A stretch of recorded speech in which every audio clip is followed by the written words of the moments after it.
Hello students, so today we are going to move ahead in the topic related to the enzymes. ठीक है, और enzyme में जो last topic अपन ने बात करी थी, वी वर टॉकिंग अबाउट कि यार वहां पे there are inhibitors. Okay, inhibitors जो एंजाइम के प्रोसेस को रोक सकते हैं. सो आज के लेक्चर में we would be talking about the inhibitors, what types of inhibitors are there and what type of inhibition they cause, okay, to stop the enzymatic activity.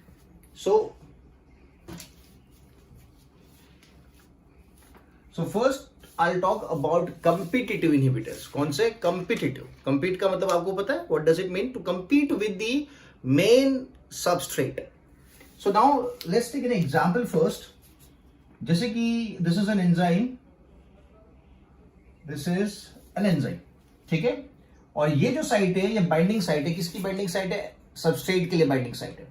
तो सबस्ट्रेट जो होगा, substrate is suppose to be like this. इस तरीके का substrate होना चाहिए. ठीक है, which can fit in this shape of the substrate is suppose to fit in. ठीक है, बट यहां पे अगर मैं बताऊं कि इसी शेप का एक और सबस्ट्रेट अवेलेबल है,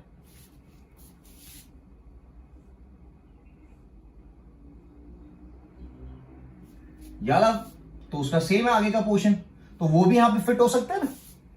तो यहां पे जो नॉर्मल एंजाइमेटिक एक्टिविटी होनी चाहिए थी, ये जो एंजाइम था, इस एंजाइम के साथ अपना यारा सबस्ट्रेट बाइंड होने वाला था,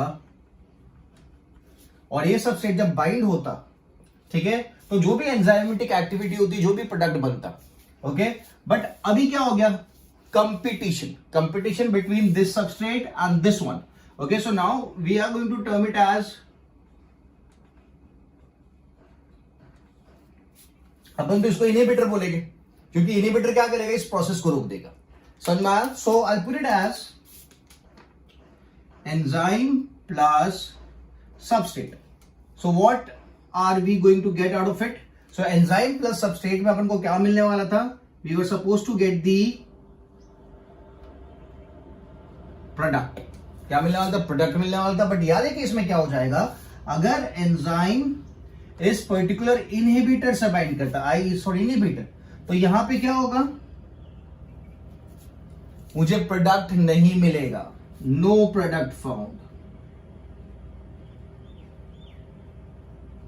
नो प्रोडक्ट फाउंड.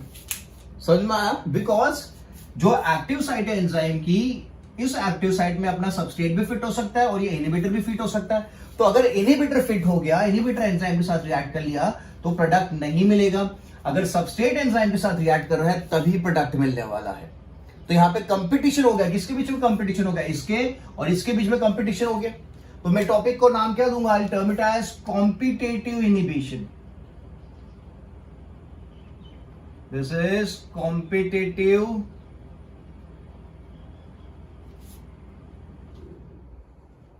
inhibition. समझ में आ गया? Why am I terming it as competitive? Because there's a competition between a substrate and a inhibitor. तो नॉर्मली अगर एंजाइम सबस्ट्रेट के साथ बाइंड होता है, या सबस्ट्रेट एंजाइम की एक्टिव साइट पर आके बाइंड होता है, तो प्रोडक्ट मिलता है. बट याद है कि इसमें जो इनहिबिटर है, उसका जो शेप है, वो भी किसकी जैसा है? वो भी सबस्ट्रेट की जैसा है. तो वो यहां पे आके फिट हो सकता है, बट ऑब्वियसली हो सकता है. बट जब वो यहां पे आके फिट होगा, तो प्रोडक्ट नहीं मिलेगा, रिएक्शन रुक जाएगा. ठीक है, समझ में आ गया?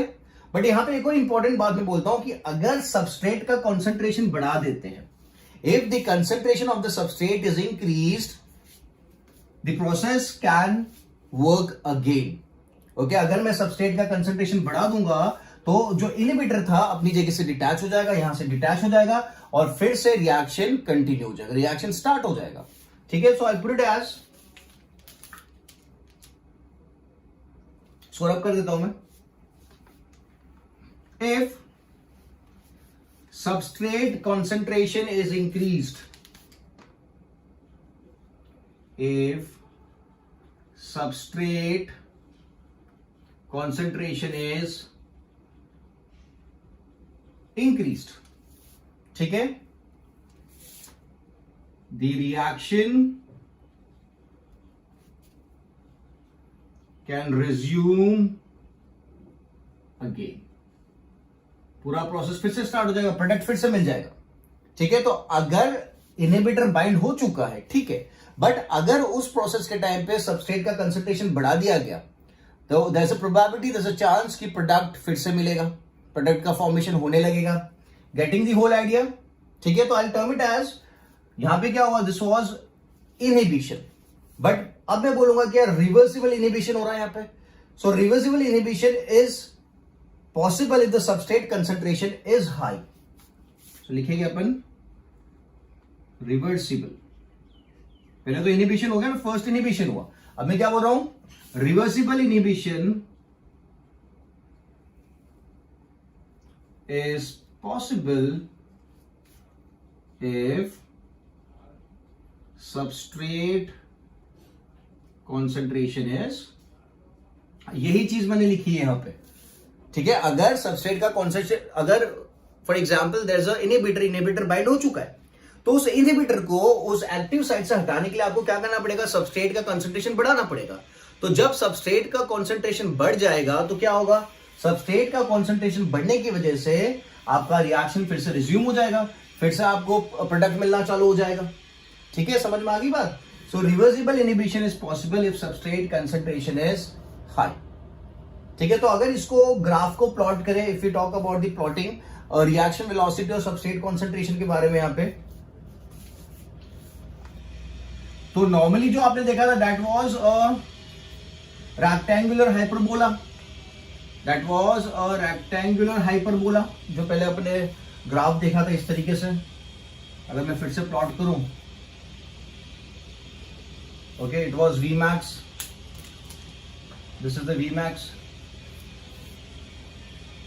ठीक है, सो वी मैक्स में हाफ अगर देखें, so this is V max by 2, this is V max by 2।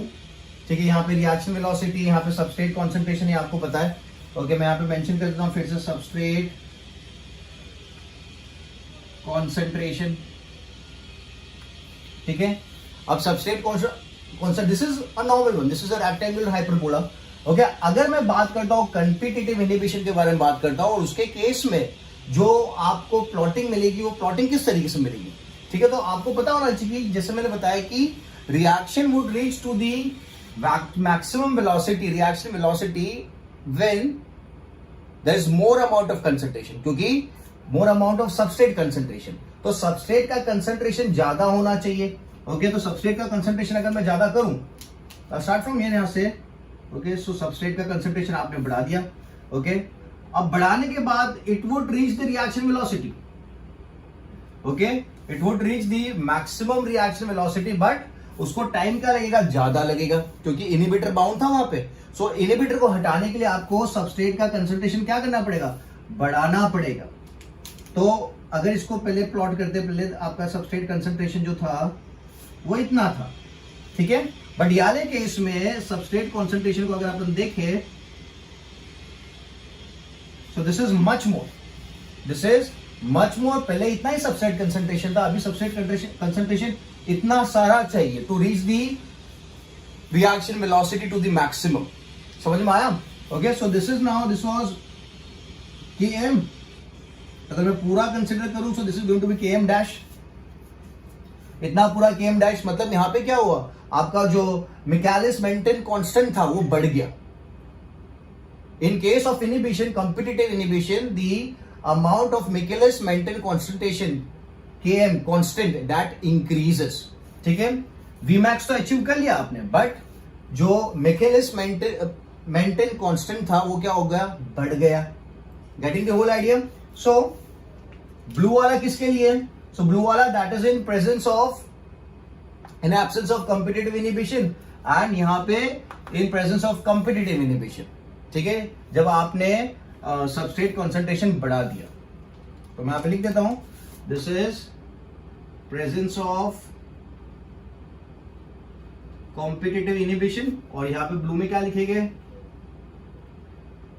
Absence of competitive inhibition. ठीक है, तो जब कॉम्पिटिटिव इनहिबिशन का एब्सेंस है, तो उस टाइम पे Km की वैल्यू काफी कम रहेगी, कंसंट्रेशन काफी कम रहेगा, और आप काफी जल्दी Vmax/2 पे पहुंच जाओगे। बट जब आपको, आपके पास इनहिबिशन अवेलेबल है, वहां पे एक्टिव साइट पे इनहिबिटर आके लग चुका है, तो उस केस में क्या होगा, आपको substrate concentration that is Michaelis maintain constant की वैल्यू बढ़ानी पड़ेगी। ठीक है, तो मैं लिख देता हूं यानी केस में Km is more than Km। ठीक है, इन केस ऑफ कंपिटिटिव इनहिबिटर। ठीक है, समझ में आ गया। ओके, सो Vmax जो है वो सेम है और Vmax 2 है वो भी सेम है। ठीक है, तो यहां पे Km की वैल्यू बढ़ रही है। ओके, Vmax जो है Vmax अचीव हो रहा है, सो Vmax is unaltered. Vmax is unaltered. समझ में आया कि नहीं आया? यहां पे आप मिकेलिस मेंटेन कांस्टेंट की जब बात करते हैं तो what we talking about? So that is the amount of concentration to required to reach half of the maximum reaction velocity. To reach the half of the maximum velocity, तो normal case में जो Michaelis maintain constant है वो इतना ही है। इतनी ही concentration के हिसाब से, सबस्ट्रेट कंसंट्रेशन के हिसाब से आप हाफ Vmax पहुंच सकते हो। But if there is a inhibitor तो आपको क्या करना पड़ता है? आपको सबस्ट्रेट का अमाउंट बढ़ाना पड़ता है, सबस्ट्रेट कंसंट्रेशन बढ़ाना पड़ता है, तभी जाके आप पहुंच पाते हो Vmax/2 पे। समझ में आ रहा है? ठीक है ना। जैसे अभी अपन ने बात करी कि अगर इनहिबिटर बाइंड हो चुका है तो अगर उस इनहिबिटर को मुझे हटाना है तो what I need to do is I need to put more substrate. तो जब ज्यादा सबस्ट्रेट आएगा तो क्या होगा? तब जाके अपन Vmax/2 पे पहुंच पाएंगे। ठीक है, so in case of competitive inhibition the Km dash is going to be more than Km and the Vmax is going to be unaltered. The Vmax is going to be unaltered. ठीक है, तो ये जो भी बात अपने करी यहाँ पे कंपिटिटिव इनहिबिशन के बारे में, सो आप यहाँ पे देखो it supports the lock and की मैकेनिज्म। ओके, ये लॉक एंड की मैकेनिज्म को सपोर्ट करती है जो बात है कंपिटिटिव इनहिबिशन वाली। सो it is evidence in favor of lock and key mechanism. This is a evidence in favor of lock and key mechanism. ठीक है, तो आपको तो ये चीज याद रखनी है, Km dash is going to be more than Km। क्यों? मैंने ये भी बता दिया आपको, क्योंकि अगर मुझे इनहिबिटर को एंजाइम के एक्टिव साइट पर से हटाना है तो मुझे क्या करना पड़ेगा? मुझे सबस्ट्रेट का कंसंट्रेशन बढ़ाना पड़ेगा, Km से Km dash करना पड़ेगा, तभी जाके I would be able to reach to Vmax/2 and then to the Vmax। तो Vmax वाली वैल्यू तो अनअल्टर्ड रहने वाली है। चेंज कहां पे आ रहा है? सबस्ट्रेट के कॉन्सेंट्रेशन में चेंज आ रहा है। ठीक है, so this is also what you call rectangular hyperbola. ये जो ग्राफ है this is also rectangular hyperbola.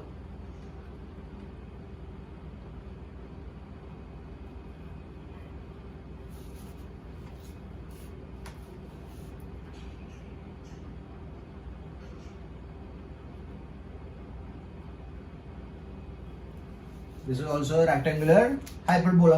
ठीक है, simple. So now we'll take some examples of competitive inhibition के examples ले लेते हैं। I hope this is clear. So examples for competitive inhibition. अभी आपको समझ में आ गया? There would be a competitor along with the main substrate. So now if I talk about an enzyme succinate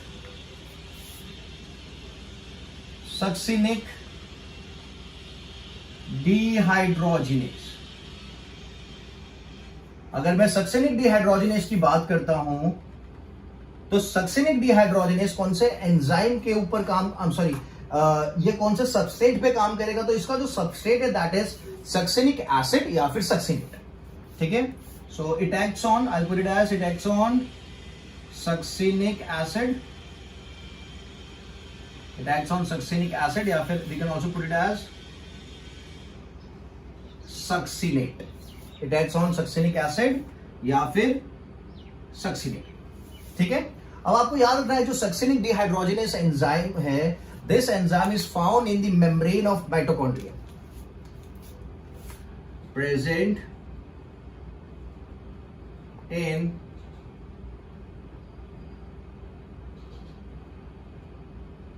mitochondria, and it is a very important enzyme for the production of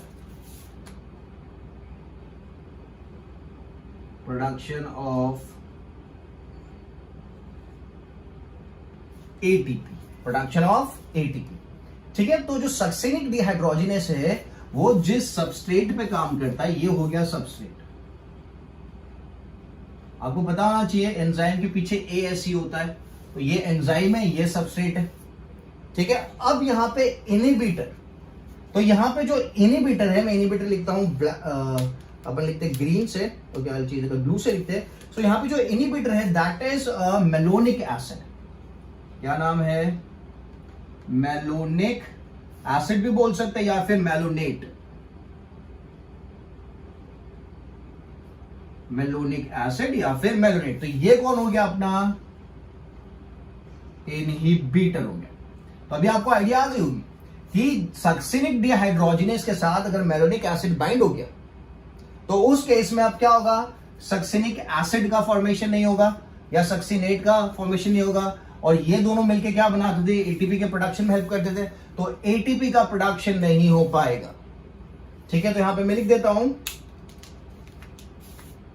no ATP production अगर malonic acid bind कर लेता है succinic dehydrogenase के साथ। तो अपना inhibitor कौन हो गया? Inhibitor is malonic acid. अपना मेन सबस्ट्रेट कौन है? Succinic acid. तो जब सक्सिनिक डिहाइड्रोजिनेज एक्ट करता है सक्सिनिक एसिड के ऊपर तो क्या मिलता है? At some point of time we get ATP. But अगर मेलोनिक एसिड वहां पे आके इनहिबिटर का काम कर रहा है तो एटीपी का प्रोडक्शन खत्म हो जाएगा। समझ में आ गया? तो यहां पे ये जो चीज है ये इनहिबिशन का काम कर रही है, ठीक है। दूसरा एग्जांपल लेते हैं, दैट इज अल्कोहल डिहाइड्रोजिनेज। कौन है? अल्कोहल डिहाइड्रोजिनेज ले लेते हैं।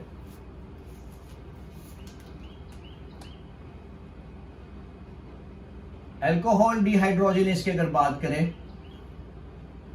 तो ये एंजाइम का नाम आपने सुना होगा 10th स्टैंडर्ड में, ओके। सो अल्कोहल डिहाइड्रोजिनेज किस पे काम करता है?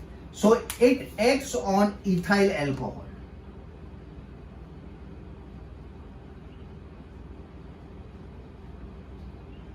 ओके, दैट इज दारू जो होता है, इथाइल अल्कोहल। ओके, ये कहां पे पाया जाएगा? So this is going to be found in liver. आपको पता है लीवर का मेन काम क्या होता है? डिटॉक्सिफिकेशन होता है। ये सबको पता होना चाहिए, डिटॉक्सिफाई करना। This is the function of liver, detoxification, detoxification, ठीक है। So normally this is our substrate, this is the enzyme, ठीक है, this is the substrate. But अगर इथाइल अल्कोहल की जगह पे देयर इज बाइंडिंग ऑफ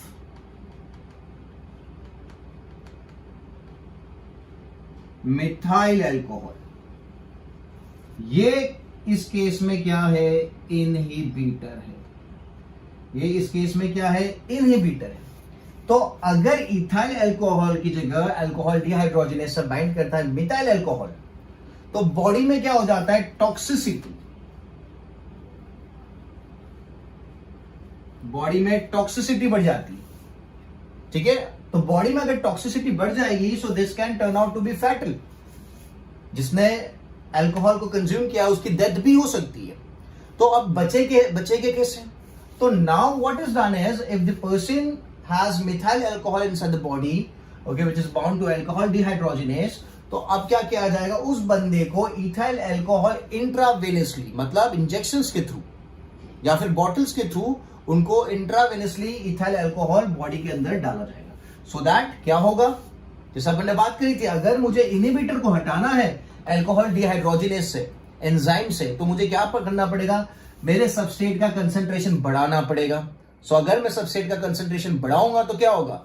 ये जो इनहिबिटर था यहां से डिटैच हो जाएगा, ठीक है। तो किस तरीके से है इनहिबिटर को बॉडी में इंट्रोड्यूस करना है? तो दिस इज इंट्रोड्यूस इंट्रावेनसली,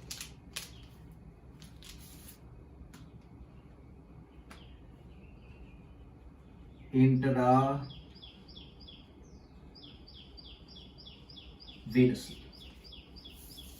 ठीक है। So intravenously ethyl alcohol is inserted in the body if the inhibitor binds to alcohol dehydrogenase so that you are increasing the substrate concentration. समझ में आ गया? So alcohol dehydrogenase हो गया, और इससे पहले कौन सा देखा आपने? We did talk about the succinic dehydrogenase. एक और देख लेते हैं, इंटरेस्टिंग है। बैक्टीरिया जो होते हैं bacterias require folic acid for the growth. ठीक है, आपको याद रखना है, bacterias they require folic acid for the growth. तो अगर फॉलिक एसिड नहीं है तो बैक्टीरियाज ग्रो नहीं कर पाएंगे। Getting the idea? Bacterias require folic acid for the growth, so if there is no folic acid bacterias would not be able to grow. तो we are not able to produce folic acid in the body. ठीक है, folic acid is taken from the external source, but bacteria has the ability to produce folic acid. अगर bacteria अपनी body में enter होता है तो वो folic acid बनाएगा और फॉलिक एसिड को यूज करके ग्रो करेगा। ठीक है, so now what we have done is we have developed a drug, a medication. तो वो मेडिकेशन क्या करता है, इस बैक्टीरिया की ग्रोथ को रोकता है, मतलब फॉलिक एसिड के प्रोडक्शन को रोकता है। ठीक है, तो फॉलिक एसिड के अगर प्रोडक्शन को रोकना है तो जो एंजाइम है फॉलिक एसिड का प्रोडक्शन कर रहा है, that is folic acid syntheses, उसको क्या करना पड़ेगा, उसको इनहिबिट करना पड़ेगा। उसको जब इनहिबिट किया जाएगा तो क्या होगा, फॉलिक एसिड का प्रोडक्शन जीरो हो जाएगा, और फॉलिक एसिड का प्रोडक्शन अगर जीरो हो गया तो बैक्टीरिया ग्रो नहीं कर पाएगा। Getting the whole idea? So enzyme कौन सा है यहां पे? So the enzyme is folic acid synthases.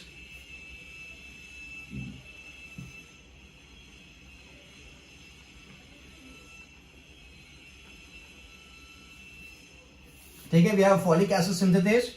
किसके ऊपर काम करता है ये? So it helps in the production of, or it what do you call, it works on, इसके सबस्ट्रेट की बात करते हैं, that is para amino benzoic acid. It works on para amino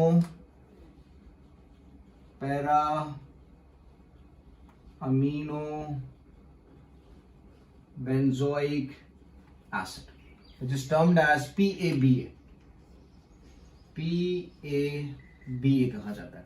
ठीक है, पैरा अमीनो बेंजोइक एसिड पे काम करता है और क्या बनाता है, इट प्रोड्यूसेस, क्या बोला मैंने, फॉलिक एसिड। इसका फॉर्मेशन होगा, फॉलिक एसिड का फॉर्मेशन होगा।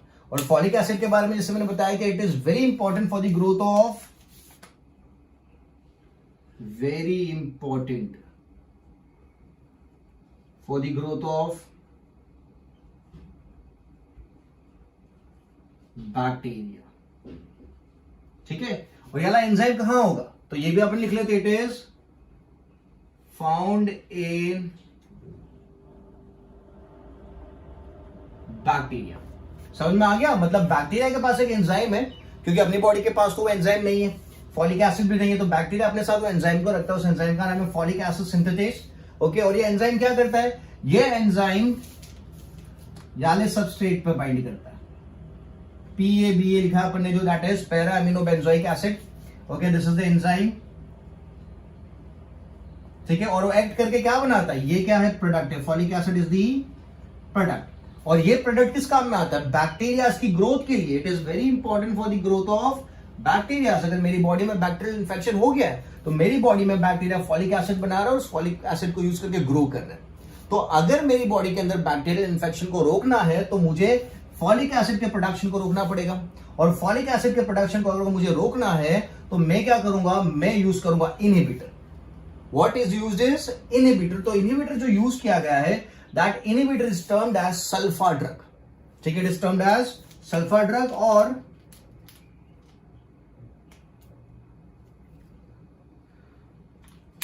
where should I put it? So यहां पे वी हैव सल्फा ड्रग कहा जाता है उसे, it is termed as sulfa drug भी कहा जाता है, या फिर we can also term it as sulfanilamide. ठीक है, it is also termed as sulfanilamide या फिर सल्फा ड्रग। तो यह वाले केस में सल्फा ड्रग क्या करेगा, पैरा अमीनो बेंजोइक एसिड को रिप्लेस करेगा और जाके बाइंड हो जाएगा फॉलिक एसिड सिंथेसेस के साथ। ठीक है, और जब वो इसके साथ बाइंड होगा तो फॉलिक एसिड का प्रोडक्शन जीरो हो जाएगा, और जब फॉलिक एसिड का प्रोडक्शन जीरो हो जाएगा तो बैक्टीरियल ग्रोथ भी खत्म हो जाएगी, बैक्टीरिया ग्रो नहीं कर पाएगी। Getting the idea? तो यानी केस में इनहिबिटर कौन है, sulfa drug is the inhibitor, इसका दूसरा नाम क्या है, सल्फानिलिमाइड। ठीक है, सिंपल एंड इजी। तो 3 एग्जांपल देखे, इसको मैं थोड़े और अच्छे से बता देता हूं अगर आपको समझ में नहीं आया हो तो। नॉर्मल केस में क्या होगा? सो नॉर्मल केस में होगा folic acid synthetase binding with para amino benzoic acid and results in the formation of folic acid which is very important for the growth of the bacteria. But अब क्या होगा? FAS folic acid synthetase के साथ कौन bind कर रहा है? So we have the sulfa drugs binding. तो जब सल्फा ड्रग्स बाइंड करेंगे तो क्या होगा? No product. ठीक है, तो this is we are using it for our own benefit. अपनी बॉडी में बैक्टीरियल ग्रोथ ना हो इसलिए वी आर यूजिंग इट. ठीक है, सो 3 एग्जांपल्स बता दें मैंने आपको कॉम्पिटिटिव इनहिबिशन के बारे में.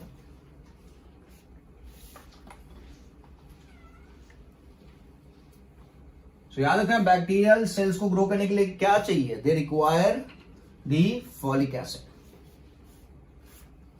Okay, so now going ahead, competitive inhibition की मैंने बात कर ली है. अभी मैं बात करूंगा नॉन कॉम्पिटिटिव इनहिबिशन की.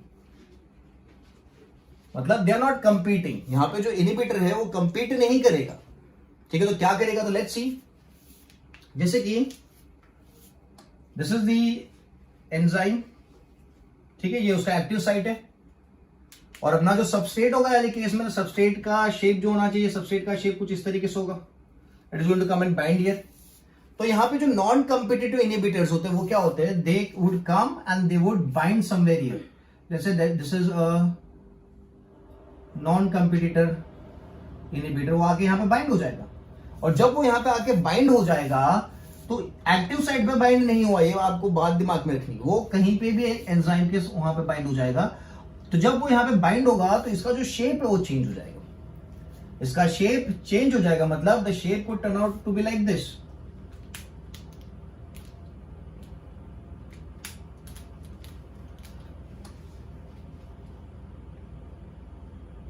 ऐसा शेप हो जाएगा. तो अगर शेप चेंज हो गया तब तो जाके अपना सबस्ट्रेट यहां पे फिट हो ही नहीं सकता है.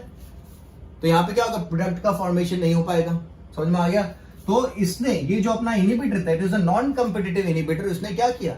इसने एंजाइमेटिक प्रोसेस में जो एंजाइम था उसका जो एक्टिव साइट था उसको चेंज कर दिया. एक्टिव साइट को चेंज कर दिया. तो मैं लिख देता हूं, inhibitor binds to the enzyme and due to this the active site is altered. Inhibitor binds to enzyme and changes the active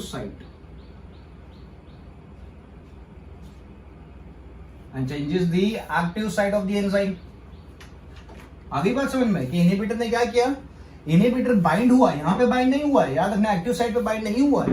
okay, और फिर उसने क्या कर दिया? उसकी जो एक्टिव साइट थी उसको चेंज कर दिया. Inhibitor binds to the enzyme and changes the active site of the enzyme. ठीक है, simple and easy. Okay, so now अगर यहां पे मैं बात करता हूं तो अगर मैं यहां पे सबस्ट्रेट कॉन्सेंट्रेशन बढ़ाऊं तो क्या होगा? Will the inhibitor detach. जैसे अपने प्रीवियस केस में देखा, कॉम्पिटिटिव इनहिबिशन की अपन बात कर रहे थे, तो मैंने क्या बोला कि अगर सबस्ट्रेट का कॉन्सेंट्रेशन बढ़ा देते हैं तो जो इनहिबिटर डिटैच हो जाएगा. तो यहां पे वो चीज होगी क्या? तो याद रखना है, याले केस में नॉन कॉम्पिटिटिव इनहिबिशन में वो नहीं होता है. तो मैं लिख देता हूं, reversible inhibition is not reversible inhibition is not reversible inhibition is not possible. ठीक है, या फिर no effect on increasing substrate concentration. Okay, कोई इफेक्ट नहीं होगा सबस्ट्रेट कॉन्सेंट्रेशन बढ़ा देने पे भी. ठीक है, so we can also term it as the evidence for which system? That is the induced fit model system. So this is a very good proof for evidence.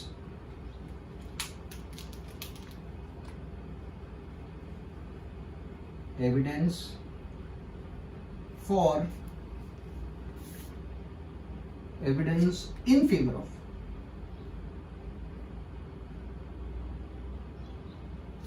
of induced fit model. क्यों इसको ऐसा बोला जा रहा है? Why is it favoring? Okay, because यहाँ पे shape change हो रहा है ना, और इंड्यूस फिट मॉडल में अपन ने क्या बात करी थी कि जो एक्टिव साइट था उसका शेप चेंज हो जाता है, यहाँ पे चेंज हो रहा है, इसलिए मैं क्या बोलूंगा, it's evidence in favour of induce fit model. ठीक है, सो फिर से देख लेते हैं नॉन कॉम्पिटिटिव इनिबिशन में क्या होगा. Inhibitor binds to the enzyme not on the active site, active site पे नहीं है, याद रखना, and changes the active site of the enzyme so that the substrate can not bind. Reversible inhibition is not possible because there is no effect on increase of substrate concentration. This is a very important point. So this is the evidence which favors the induced fit model. अगर इसका graph plot करें, previous वाले graph में आपने देखा था Km dash is more than Km, तो ये वाले केस में क्या होगा? यहां पे तो रिएक्शन हो ही नहीं रहा है, रिएक्शन हो ही नहीं पाएगा, तो जो Vmax था, वेलोसिटी, रिएक्शन वेलोसिटी तो कभी अचीव हो नहीं पाएगी मैक्सिमम वाली, और सबस्ट्रेट बढ़ाने का भी कोई फायदा नहीं है.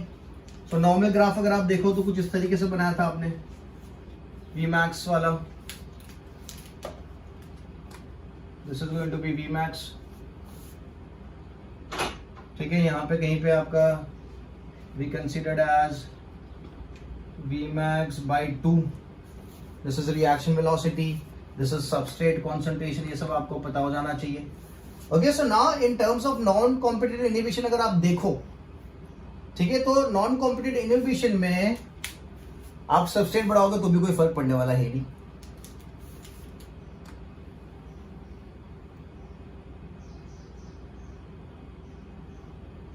और Vmax कभी अचीव हो नहीं पाएगी. तो in case of non-competitive inhibition, I'll take this as the V maximum, क्योंकि रिएक्शन हो नहीं रहा है ना, ऑप्टिमम आपका टेम्परेचर pH आप रीच नहीं कर पा रहे वाले केस में. ठीक है, तो Vmax तो कभी अचीव होने नहीं वाला. तो ये अगर मैं Vmax कंसिडर करता हूं, ठीक है, नॉर्मल Vmax ये था, ये Vmax डैश ले लेते, तो उस केस में अगर आप देखो तो द अमाउंट ऑफ Km जो है वो तो सेम रहने वाला है, क्योंकि मैंने कंसंट्रेशन सबस्ट्रेट का बढ़ाने का कोई मतलब ही नहीं है. ठीक है, तो अपन क्या लिखेंगे, यानी केस में the substrate concentration is same, लिखे ना, Km is unaltered, Km the value of Km is unaltered. तो किसकी वैल्यू चेंज हुई है? तो Vmax इज डिक्रीज. Vmax यहां था, Vmax डिक्रीज हो गया, या फिर आप बोल सकते हो Vmax is altered. Vmax is altered बोल सकते हैं. समझ में आ गया? ठीक है, सो यहां पे there is no use of increasing the concentration, because जो बाइंडिंग साइड थी, एक्टिव साइड थी, वो क्या हो चुकी है, चेंज हो चुकी है. वो चेंज हो गई है तो आपका सबस्ट्रेट आगे बाइंड कर ही नहीं सकता. तो इस केस में Vmax भी काफी कम हो जाएगा. ओके, और जो Km का अमाउंट है वो तो सेम रहने वाला है, that is not going to change. अब एग्जांपल्स अगर देखें नॉन कॉम्पिटिटिव इनिबिशन के, so we have a example of cyanide poisoning. Cyanide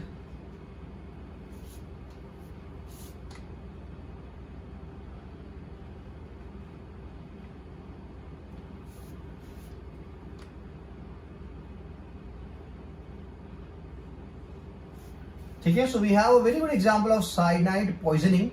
okay, और इस पॉइजनिंग में क्या होता है, जब आप साइनाइड कंज्यूम करते हो, ओके, अगर कोई बंदा सुसाइड करने जा रहा है, काफी सारे सोल्जर्स जो होते हैं when they are trapped by the opposite army, तो उनके पास क्या होता है, they have a pouch of cyanide. ठीक है, so what they do is once they are captured, तो अब क्या होगा, उनको सामने वाली आर्मी अगर कैप्चर कर लेगी तो now they are going to torture them. तो to escape from that torture, from that pain, what they do is they take a pill of cyanide. तो जैसे वो साइनाइड खाएंगे तो क्या होगा, तो दैट इज साइनाइड पॉइजनिंग. तो साइनाइड क्या करता है, cyanide reacts with the enzyme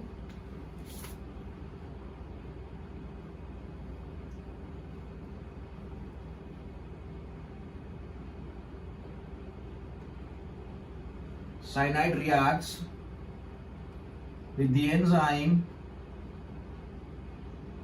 cytochrome oxidase. ठीक है, ये क्या करता है, साइटोक्रोम ऑक्सीडेज से रिएक्ट करता है, और cytochrome oxidase deals with the production of ATP, ये एटीपी बनाने के काम में आता था. तो साइटोक्रोम ऑक्सीडेज के साथ अगर रिएक्ट करेगा तो production of ATP is stopped. तो अगर एटीपी का प्रोडक्शन रुक गया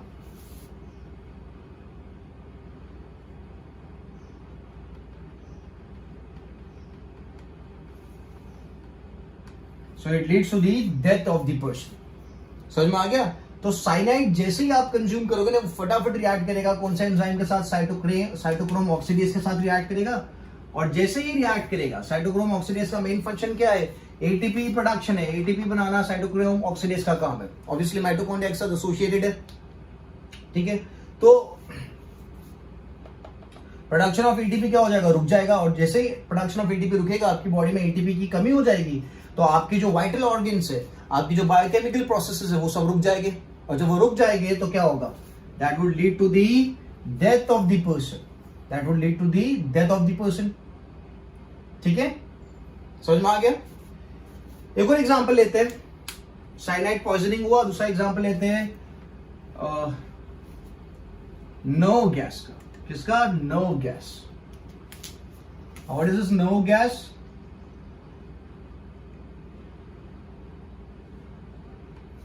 Obviously, it's a gas and it acts on the nervous system. ये नर्वस सिस्टम पे काम करती है. ठीक है, तो इसका जो सबसे इंपॉर्टेंट एक कंपोनेंट है, that is diisopropyl fluorophosphate. So we'll use, it was used in world war. ये याद रखना है, वर्ल्ड वॉर में इसको यूज किया गया था. The active component is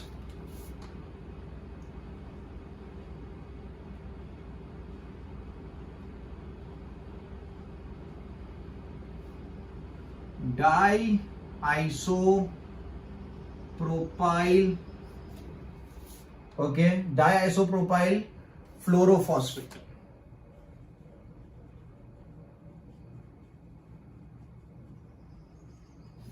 ठीक है, isopropyl fluorophosphate is the active component of the nerve gas. Okay, इसको डीएफपी भी कहा जाता है.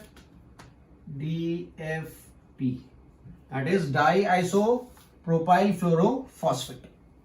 ठीक है, used in the world war. किस पे काम करता है? So it works on the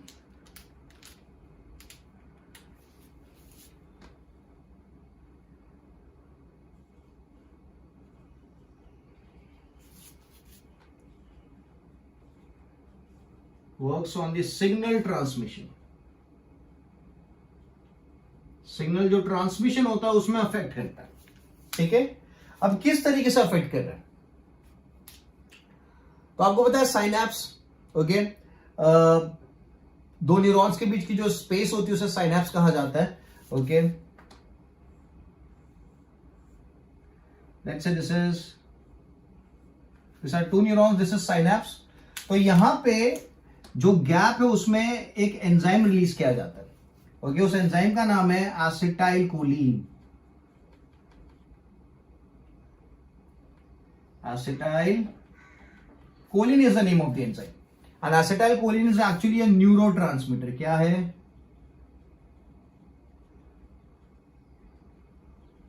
it's a neurotransmitter. सो अपनी बॉडी के अंदर जो नर्वस सिग्नलिंग होती है, न्यूरॉन्स आपने पढ़ा था 10th स्टैंडर्ड में, तो that is done with the help of a neurotransmitter known as acetyl choline. मतलब एसिटाइल कोलिन एक न्यूरॉन से निकल के जाएगा दूसरे न्यूरॉन के पास. ठीक है, मतलब it is not actually entering inside the neuron, but वहां पे जो उसके रिसीवर्स होते हैं, दूसरे न्यूरॉन के ऊपर जो रिसीवर्स होते हैं, उनको एक्टिवेट किया जाता है. ठीक है, और फिर क्या होता है, acetyl choline once it has activated the neuron, next neuron, it is again taken up by the neuron, जिस न्यूरॉन ने उसको रिलीज किया था वही उसको क्या करेगा, फिर से कंज्यूम कर लेगा। ओके, एसिटाइलकोलिन वंस रिलीज, उसने नेक्स्ट न्यूरॉन को एक्टिवेट कर दिया, फिर क्या होगा, उस एसिटाइलकोलिन को फिर से एक्सेप्ट कर लिया जाएगा। ठीक है, उसको पहले ब्रेक कर दिया जाएगा एसिटिक एसिड एंड कोलिन में, एसिटिक एसिड एंड कोलिन में ब्रेक करके फिर से एब्सॉर्ब कर दिया जाएगा। ठीक है, तो यहां पे जो एंजाइम यूज में आता है to again absorb the acetylcholine, that enzyme is known as acetylcholine esterase. क्या नाम है उसका, एसिटाइलकोलिन एस्टरेज। ठीक है, तो एसिटाइलकोलिन एस्टरेज के साथ कौन बाइंड करता है, नो गैस। तो जब एसिटाइलकोलिन एस्टरेज के साथ नो गैस बाइंड करेगा तो जो एसिटाइलकोलिन है उसका रीएब्जॉर्प्शन नहीं हो पाएगा। जो एसिटाइलकोलिन यहां पे गया था, okay, it won't be able to be absorbed again, उसका एब्जॉर्प्शन नहीं हो पाएगा।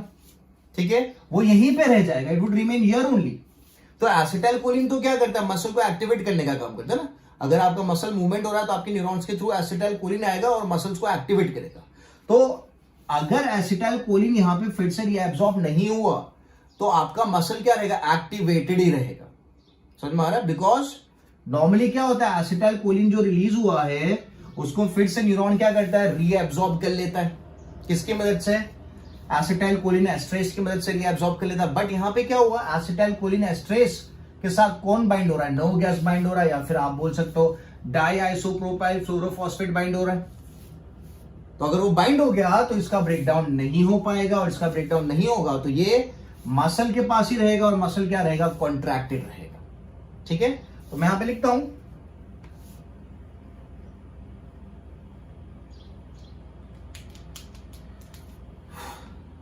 what is going to happen is acetylcholine जो न्यूरोट्रांसमीटर है उसके ऊपर कौन काम करता है, उसके ऊपर काम करता है एसिटाइलकोलिन एस्टरेज। एसिटाइलकोलिन एस्टरेज काम करेगा उसके ऊपर, और जब काम करेगा तो एसिटाइलकोलिन को कन्वर्ट करेगा एसिटिक एसिड प्लस कोलिन में। किसमें कन्वर्ट करेगा, एसिटिक एसिड एंड कोलिन में कन्वर्ट करेगा।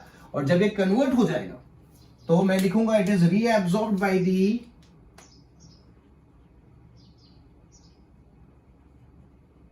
The neuron which release it, जिसने उसको रिलीज किया था वो फिर से उसको क्या कर लेगा, रीएब्सॉर्ब कर लेगा। ठीक है, एसिटाइलकोलिन ने क्या किया, मसल कॉन्ट्रैक्शन किया, न्यूरॉन से रिलीज होकर उसने मसल कॉन्ट्रैक्शन किया। ओके, और मसल कॉन्ट्रैक्शन हो जाने के बाद एसिटाइलकोलिन प्रोड्यूस हुआ, उसने एसिटाइलकोलिन एस्टरेज प्रोड्यूस हुआ, और उसने क्या किया, एसिटाइलकोलिन को ब्रेक कर दिया, क्योंकि आपने मसल को कॉन्ट्रैक्ट कर दिया ना। So once the contraction is done, फिर आपको मसल को कॉन्ट्रैक्टेड तो रखना नहीं है। ठीक है, for example when you inhale exhale, अगर आप इनहेल एक्सेल करो तो आपका मसल कॉन्ट्रैक्शन हो रहा है।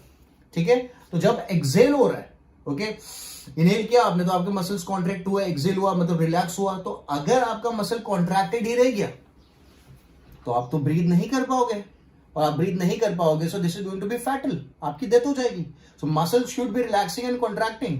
If it remains contracted only तो ब्रीथ नहीं कर पाओगे, काफी सारी एक्टिविटीज आपकी रुक जाएगी, आपके मसल स्टिफ हो गए, कॉन्ट्रैक्टेड हो गए। तो सो यहां पे एसिटाइलकोलिन एस्टरेज, एसिटाइलकोलिन जो सबस्ट्रेट था अपना, उसके ऊपर एंजाइम कौन सा काम कर रहा है, तो एसिटाइलकोलिन एस्टरेज, और क्या बना रहा है, acetic acid plus choline, and it is again reabsorbed by the neurons जिसने उसको रिलीज किया था। बट अब क्या होगा, what is going to happen now, तो यहां पे अगर मैं इसको ऐड कर देता हूं, डीएफपी को ऐड अगर अपन कर दे यहां पे, तो डीएफपी क्या करेगा, DFP acetic acid and choline का फॉर्मेशन नहीं होने देगा, एसिटिक एसिड एंड कोलिन का फॉर्मेशन नहीं होने देगा। और एसिटिक एसिड और कोलिन का फॉर्मेशन अगर नहीं हुआ तो क्या होगा, तो एसिटिक एसिड और कोलिन अगर नहीं बनेगा तो it is not going to be taken up by the neuron, neuron उसको रीएब्सॉर्ब नहीं कर पाएगा, और न्यूरॉन अगर रीएब्सॉर्ब नहीं कर पाएगा तो एसिटाइलकोलिन एज इट इज रहेगा, और मसल क्या रहेगा, मसल कॉन्ट्रैक्टेड रहेगा। मसल रिलैक्स नहीं हो पाएगा। मैं लिखता हूं no muscle relaxment, the muscle would remain contracted.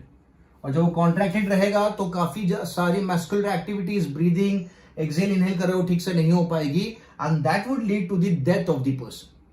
तो इंसान की डेथ हो जाएगी क्योंकि मसल कॉन्ट्रैक्टेड ही है। ठीक है, समझ में आ गया? ठीक है, so now you know what does DFP do and why it was used in the nerve gas. तो इसको जब आपने वर्ल्ड वॉर में यूज किया एली गैस को, तो काफी सारे लोगों को ब्रीथिंग इश्यूज हो गए, they were not able to breathe properly and the army died. जितने भी सोल्जर्स थे जिनके ऊपर इस नर्व गैस को यूज किया गया, सब सोल्जर्स की क्या होगी, डेथ होगी। ठीक है,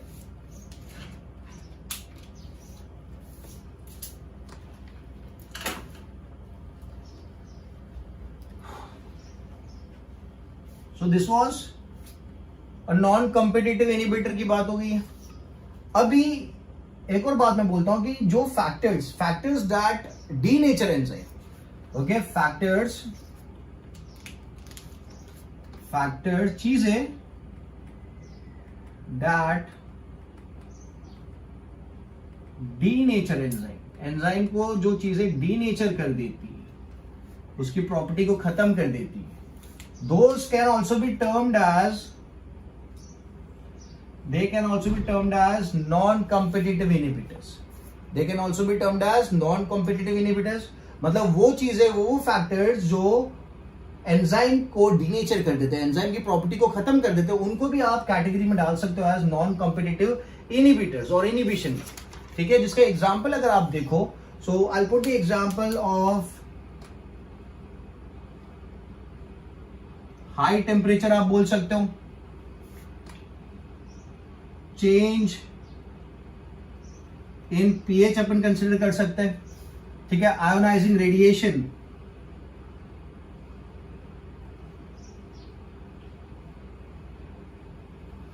can be considered as well, and salts of heavy metal, मतलब ये चारों जो चीजें मैंने लिखी है यहां पे, ओके, ये सब क्या कर रही है, ये एंजाइम को डीनेचर करेगी। ठीक है, तो अगर ये डीनेचर कर रही है तो yes, they can be termed as non competitive inhibitors as well. ठीक है,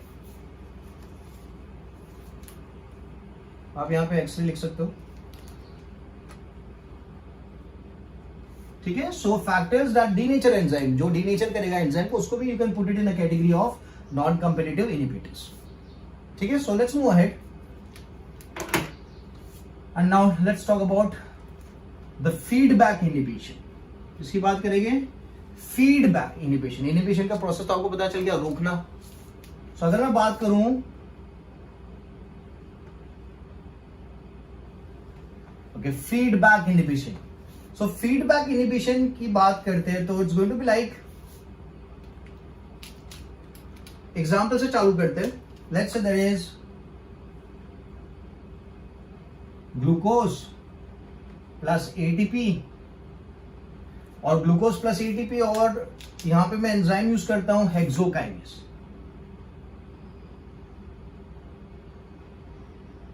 कौन सा एंजाइम है, हेक्सोकाइनेस। ठीक है, तो हेक्सोकाइनेस जब मैं यूज करूंगा तो मुझे जो प्रोडक्ट मिलता है दैट इज ग्लूकोज 6 फॉस्फेट।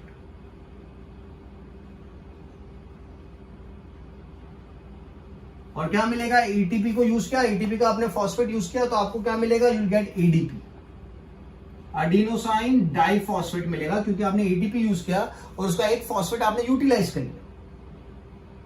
आई बात समझ में? ठीक है, अब यहां पे आप देख रहे हो कि ग्लूकोज 6 फॉस्फेट जो है दैट इज द प्रोडक्ट। अब अगर ग्लूकोज 6 फॉस्फेट का अमाउंट बढ़ जाता है, if the amount of glucose 6 phosphate increases, it stops the production of hexokinase. वो क्या करेगा, हेक्सोकाइनेस के प्रोडक्शन को रोक देगा, वो एक फीडबैक देगा जिसकी वजह से हेक्सोकाइनेस का प्रोडक्शन रुक जाएगा। और हेक्सोकाइनेस का प्रोडक्शन अगर रुक गया तो ग्लूकोज 6 फॉस्फेट का फॉर्मेशन नहीं होगा, because you don't need glucose 6 phosphate, क्योंकि ग्लूकोज 6 फॉस्फेट का अमाउंट पहले से बढ़ा हुआ है। If there is higher amount of glucose 6 phosphate, इसको लिख लेते हैं, इफ जितना चाहिए उससे बढ़ेगा। If amount of glucose 6-phosphate is more, तो क्या होगा? इट सेंड्स अ फीडबैक, वो एक फीडबैक देगा कि उसका अमाउंट बढ़ चुका है, and it sends a feedback which leads to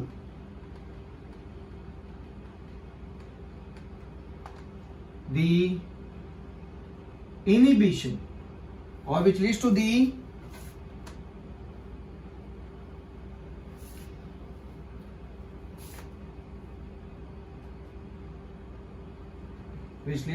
decline in the production of, किसका प्रोडक्शन कम हो जाएगा? एंजाइम का प्रोडक्शन ही खत्म कर देगा। एंजाइम का प्रोडक्शन ही खत्म हो गया, तो एंजाइम का प्रोडक्शन खत्म होने की वजह से अब क्या होगा? ग्लूकोज 6-phosphate नहीं बनेगा, अब नहीं बनाना ना आपको, बिकॉज मैंने पहले ही बोल दिया क्या? If the amount of glucose 6-phosphate is मोर, ज्यादा है तब, ज्यादा नहीं चाहिए, over amount of glucose 6-phosphate required नहीं है, तो इस केस में ग्लूकोज 6-phosphate खुद ही क्या काम कर रहा है? ग्लूकोज 6-phosphate खुद के प्रोडक्शन को रोक रहा है। किस तरीके से? By sending a feedback, okay, और ये फीडबैक क्या करेगा? ये फीडबैक डिक्लाइन करेगा in the production of hexokinase, और you can also put it as which leads to the reduction in the production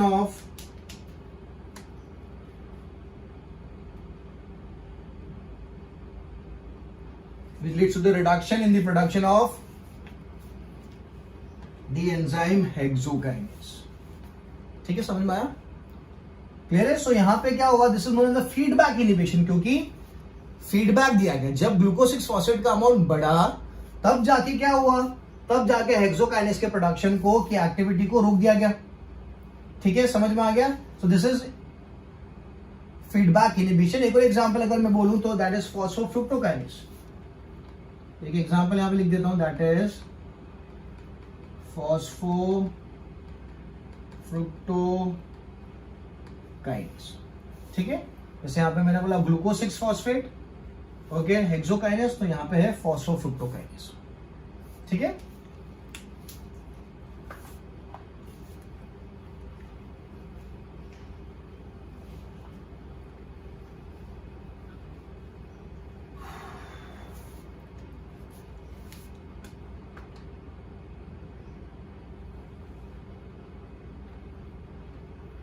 so we have active site, और यानी case में एक और साइट अवेलेबल होती है which is termed as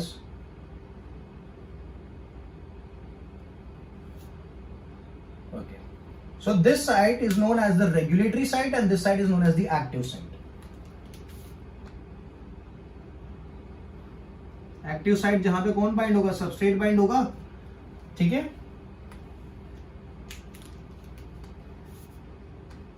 this is the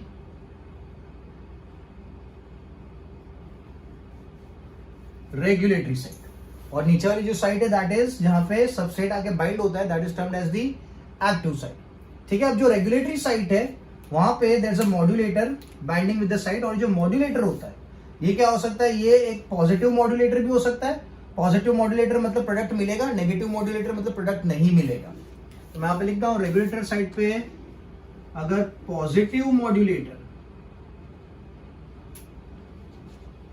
bind होगा तो प्रोडक्ट आपको मिलेगा, और अगर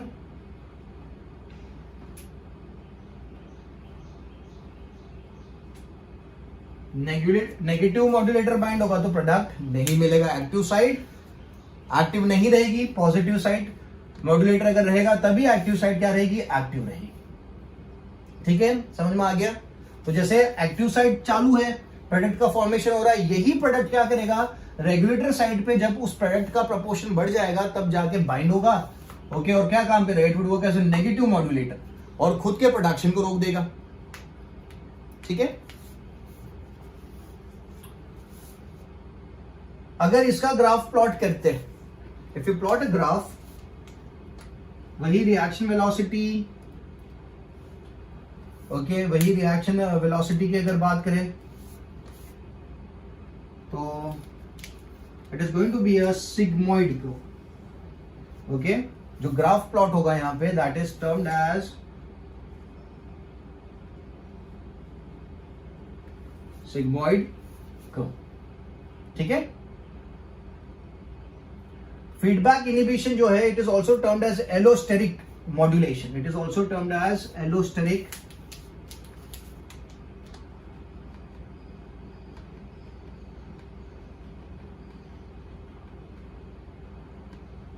feedback inhibition is also known as allosteric modulation. ठीक है, सो पॉजिटिव मॉड्यूलेशन क्या करेगा, एक्टिव साइड को एक्टिव रखेगा, प्रोडक्ट का फॉर्मेशन करेगा। नेगेटिव मॉड्यूलेशन क्या करेगा, ओके, एक्टिव साइड को रोक देगा। तो यहां पे जो मॉड्यूलेटर है वो कौन है, वो खुद प्रोडक्ट है। Modulator is going to be the product itself. जैसे मैंने बताया कि यार ग्लूकोज 6 फॉस्फेट, तो ग्लूकोज 6 फॉस्फेट जो है वो मॉड्यूलेटर का काम कर रहा है। अगर उसका प्रपोर्शन बढ़ जाएगा तो वो खुद के प्रोडक्शन को रोक देगा। ठीक है,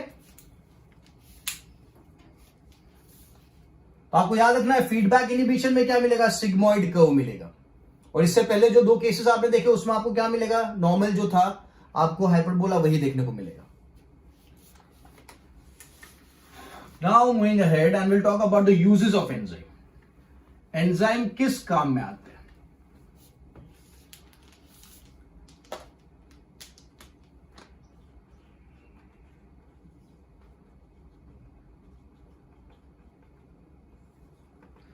ओके, सो एंजाइम के यूज की अगर बात करते हैं तो एक सबसे ज्यादातर यूज एंजाइम का किया जाता है that is in case of detergents.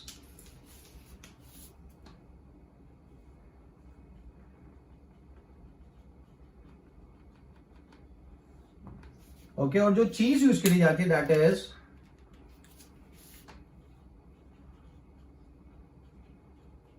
Okay सबटिलाइजिंग।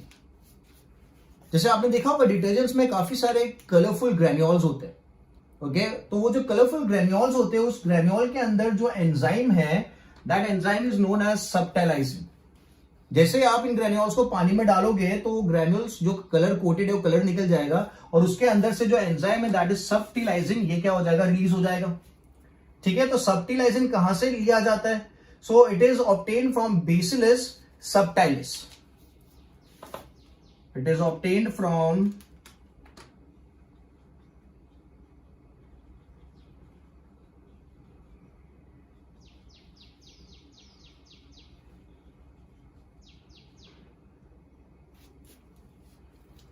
Bacillus scientific उसमें लिखना है तो you have to use a proper सब अल्फाबेट स्मॉल ए कैपिटल में।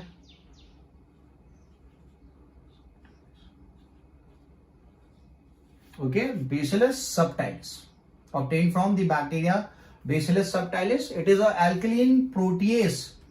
Okay, ये जो चीज है it's a alkaline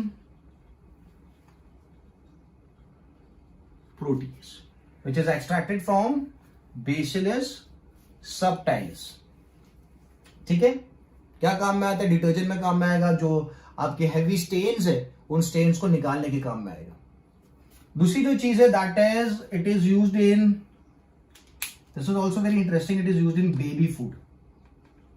जो एंजाइम्स होते हैं वो बेबी फूड में भी यूज किए जाते हैं।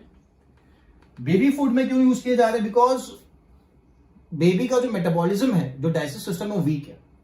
It is not as strong as the digestive system of an adult. तो उस केस में जो बेबी फूड है उसको सेमी डाइजेस्टेड फॉर्म में बनाया जाता है। It is produced in the form of semi-digested form, so that it is easier for the baby to digest it. So that it becomes easier for the baby to digest it. समझ में आई बात। तो जो baby food होते हैं उनमें भी आप एंजाइम यूज करते हो। आप एंजाइम्स को क्या करते हो, डाइजेशन जो फूड है उसको सेमी डाइजेस्टेड फॉर्म में कन्वर्ट कर देते हो, so that it becomes easier for the baby to digest the food. कौन सा एंजाइम यूज होता है, सो जो एंजाइम है दैट इज ट्रिप्सिन। ट्रिप्सिन का नाम आपने डाइजेशन वाले चैप्टर में सुना है। किस काम में आ रहा है ट्रिप्सिन, तो it is helpful in partially digesting the food.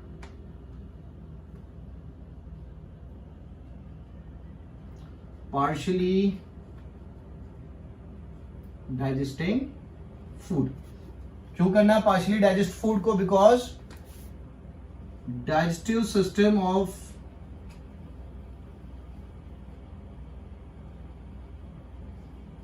Baby is weak. ठीक है, सो डिटर्जेंट में सबटिलिजिन है, बेबी फूड में ट्रिप्सिन आप यूज कर रहे हो।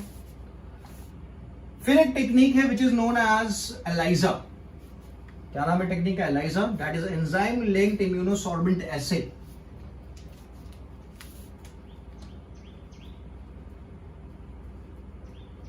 Enzyme linked immunosorbent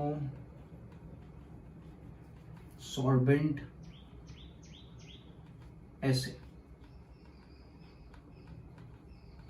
ELISA, enzyme linked immunosorbent acid. Now ये टेक्निक में एंजाइम्स को यूज किया जाता है टू डिटेक्ट द एंटीबॉडीज और the antigens which are produced in the body. तो क्या लिखेंगे यहां पे? Enzymes are used for detection of, enzyme are used for the detection of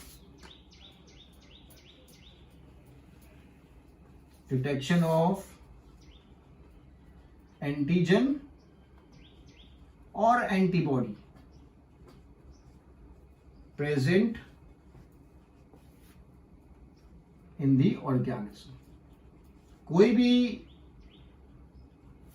pathogen अगर आपकी बॉडी में एंटर हो चुका है तो वो उसके अगेंस्ट में आपकी बॉडी क्या करेगी? एक स्पेसिफिक एंटीबॉडी रिलीज करेगी। For every antigen that is entering the body there is a specific antibody produced by the immune system. तो अगर मैं उस एंटीबॉडी को डिटेक्ट कर लूं तो मुझे पता चल जाएगा यार कौन सा पैथोजन बॉडी में एंटर हुआ है। ठीक है, या फिर अगर उस एंटीजन को पकड़ लूं तो भी मुझे पता चल जाएगा कि कौन सा पैथोजन बॉडी में एंटर हुआ है। समझ में आ गया? तो यहां पे क्या किया जाता है कि जो सबस्ट्रेट है, इस रिएक्शन में कलर चेंज होता है। जो सबस्ट्रेट होता है, ओके, यानी केस में दिस इज अ एंटीबॉडी, ये एंटीबॉडी है। तो जो एंटीबॉडी है आपकी बॉडी ने प्रोड्यूस करी है वो कलरलेस है। ठीक है, तो जब मैं एंजाइम्स को यूज करूंगा, when the enzymes are used for this process, तो जो प्रोडक्ट मुझे मिलेगा वो क्या होगा? उसके पास कलर होगा।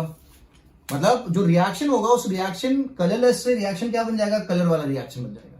तो अगर कलर चेंज हुआ है रिएक्शन का, ओके, कलरलेस नहीं है, दूसरा कलर है, तो अगर कलर चेंज हुआ है रिएक्शन का तो दैट मीन्स आपने जो एंजाइम यूज करा है वो एंजाइम उस पर्टिकुलर सबस्ट्रेट, उस एंटीबॉडी से या उस एंटीजन से बाइंड हो चुका है।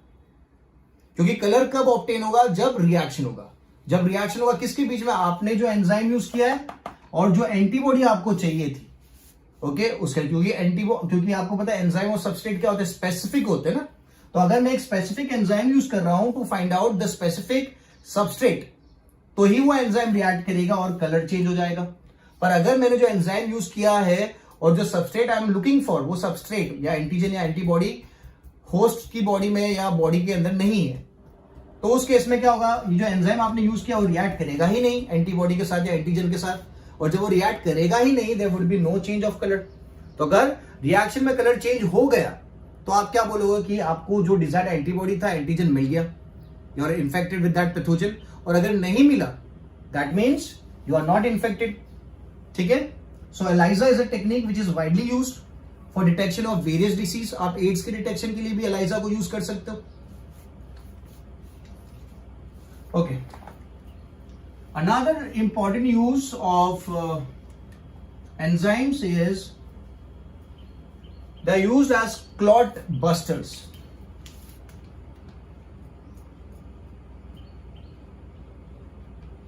Now what is a clot buster या clot busters?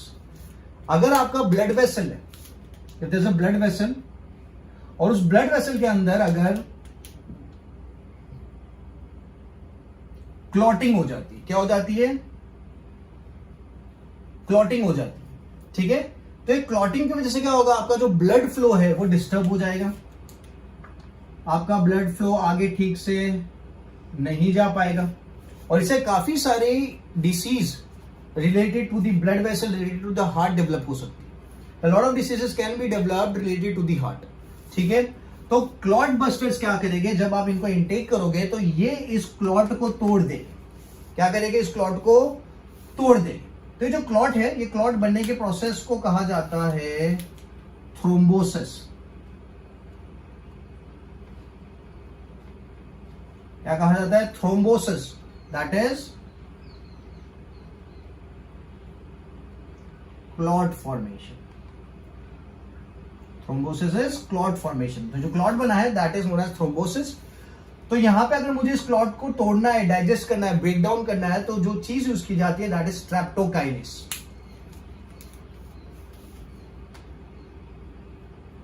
स्ट्रेप्टोकाइनेस। ठीक है, स्ट्रेप्टोकाइनेस क्या करेगा, streptokinase is going to degrade और extract, I am sorry, it is going to degrade the clot,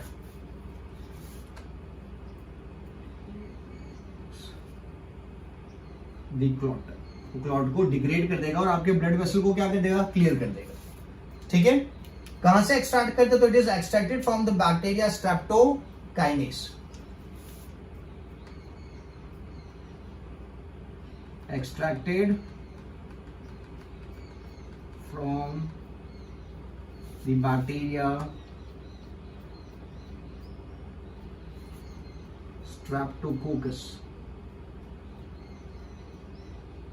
ठीक है, स्ट्रेप्टोकोकस से उसको एक्सट्रैक्ट किया जाता है। क्लियर है, तो streptokinase is a clot buster. वो क्लॉट को तोड़ने का काम करता है, डिग्रेड करता है। ठीक है, एक नेचुरल क्लॉट बस्टर अपनी बॉडी के अंदर लोकेटेड है, that is tissue plasminogen factor.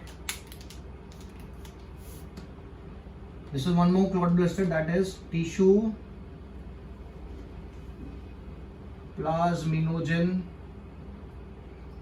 Factor, TPF.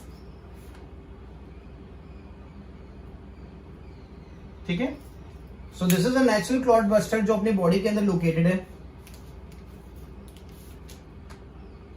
आपको एक्सटर्नली लेना नहीं पड़ता है, फाउंड इन बॉडी। ठीक है, बट अभी क्या, अगर इसको आर्टिफिशियली सिंथेसाइज किया जा रहा है, okay, and it is used,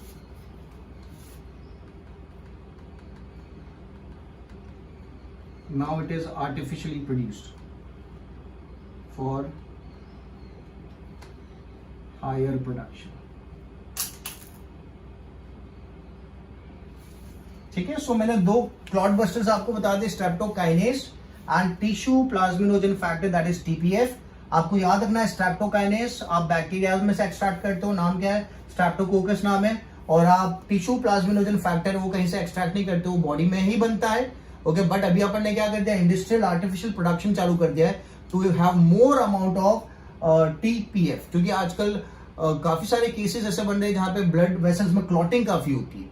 so to get rid of that huge problem क्या किया जाता है, टीपीएफ को सिंथेसाइज किया जाता है आर्टिफिशियली इन दी लैब्स। ठीक है, चले आगे। सो क्लॉट बस्टर्स हो गए।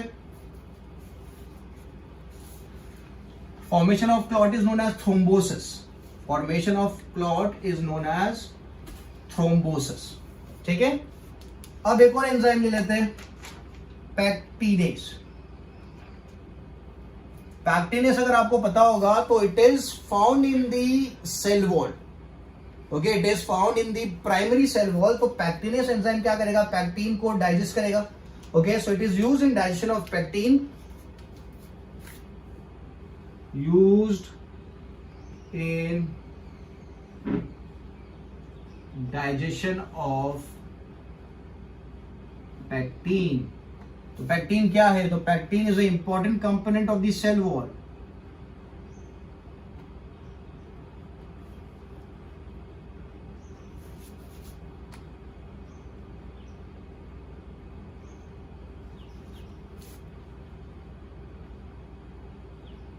Pectin is an important component of cell wall used in digestion of pectin। ठीक है, तो जब आप सेल वॉल के एक इंपॉर्टेंट कंपोनेंट को तोड़ दोगे तो क्या होगा, जो सेल सॉफ्ट हो जाएगा, सेल क्या हो जाएगा, काफी ज्यादा फ्लैसिड हो जाएगा। तो इस चीज को यूज किया जाता है किस में? For the production of fruit pulp, pectinase is used in production of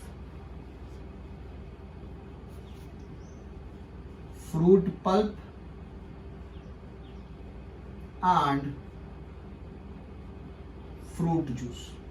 ठीक है, सो fruit juice and full fruit pulp production के लिए पैक्टिनेज को यूज किया जाता है, क्योंकि मैंने क्या बोला, it's a important component in the cell wall. Cell wall किस में देखने को मिलती है? प्लांट सेल में देखने को मिलती है ना.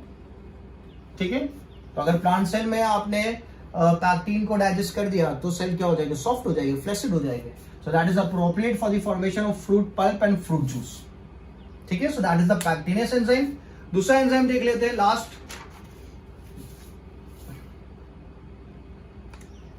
सो वी हैव प्रोटीएज. प्रोटीएज जो है that is used in tanning of leather. ये जो प्रोटीएज नाम का एंजाइम है, it is useful in tanning of leather. ठीक है, ये आपको याद रखना, प्रोटीएस आप ले लो. ठीक है, एक सबसे इंपॉर्टेंट एंजाइम जो है which has played a very important role in biotechnology या फिर genetic engineering, that is known as the restriction let's say restriction enzymes या फिर restriction endonuclease. So we have restriction enzymes. I put it as restriction enzymes. ठीक है, restriction enzymes में दो variety है, restriction endonuclease and restriction exonuclease. Both these varieties are used in cutting DNA. ठीक है, तो मैं लिखता हूं used in cutting DNA. DNA को काटने के काम में आता है. अब डीएनए को काटना है तो but obviously I am talking about genetic engineering या बायोटेक्नोलॉजी. तो यहां पे अपन लिख देते हैं widely used in biotech and genetic engineering. काफी ज्यादा इसको यूज किया जाता है and it is a very important enzyme. कौन सा? रेस्ट्रिक्शन एंजाइम, क्योंकि डीएनए को कट करने के काम में आता है. एंडोन्यूक्लियस है वो डीएनए को बीच में से कट करेगा, एक्सोन्यूक्लियस है डीएनए को साइड में से कट करेगा. ठीक है, सो प्रोटीएसेस हो गया, रेस्ट्रिक्शन एंजाइम्स हो गया. लास्ट एक ले लेता हूं, दैट इज स्वीट कॉर्न. अगर स्वीट कॉर्न सिरप बनाना है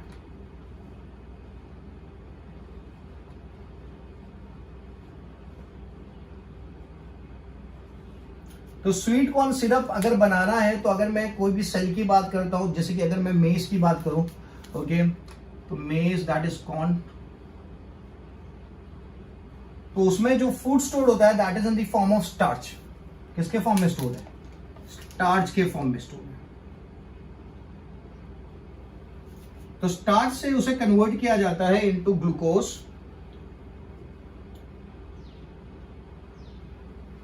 और ग्लूकोज से फिर से कन्वर्ट किया जाता है इनटू फ्रुक्टोज. स्टार्च से कन्वर्ट किया जाता है ग्लूकोज में, और यहां पे जो एंजाइम यूज किया जाता है दैट इज अमाइलेज. ठीक है, और फिर क्या बनाया जाता है? ग्लूकोज से फ्रुक्टोज बनाया जाता है. That is the sweetest sugar available. Fruit sugar बोलते हैं. तो जो स्वीट कॉर्न सिरप है उसमें जो फ्रुक्टोज है उसको इस तरीके से ऑब्टेन किया गया. तो मैंने यहां पे एक एंजाइम बता दिया. यहां पे जो एंजाइम है ग्लूकोज से जो फ्रुक्टोज बनेगा उसमें जो एंजाइम यूज किया जाएगा उस एंजाइम का नाम आपको मुझे व्हाट्सएप करना है. ठीक है, आपको पता है ग्लूकोज से फ्रुक्टोज बनाने के लिए कौन सा एंजाइम यूज करेंगे, क्योंकि अपने we have talked about different categories of enzyme, different class of enzyme. तो अगर आपने टॉपिक ठीक से पढ़ा तो आपको फटाक से पता चल जाएगा कि यहाँ पे कौन सा एंजाइम यूज किया जाएगा to make fructose out of glucose. ठीक है, सो यहाँ पे मैंने स्वीट कॉर्न सिरप की भी बात कर ली. उसमें जो मेज या कॉर्न है जिसके अंदर स्टार्च होता है, उस स्टार्च को पहले कन्वर्ट किया जाएगा ग्लूकोज में with the help of the enzyme amylase, और फिर ग्लूकोज को कन्वर्ट किया जाएगा फ्रुक्टोज में. Okay, fructose which is the sweetest sugar available that is used in the sweet corn soup.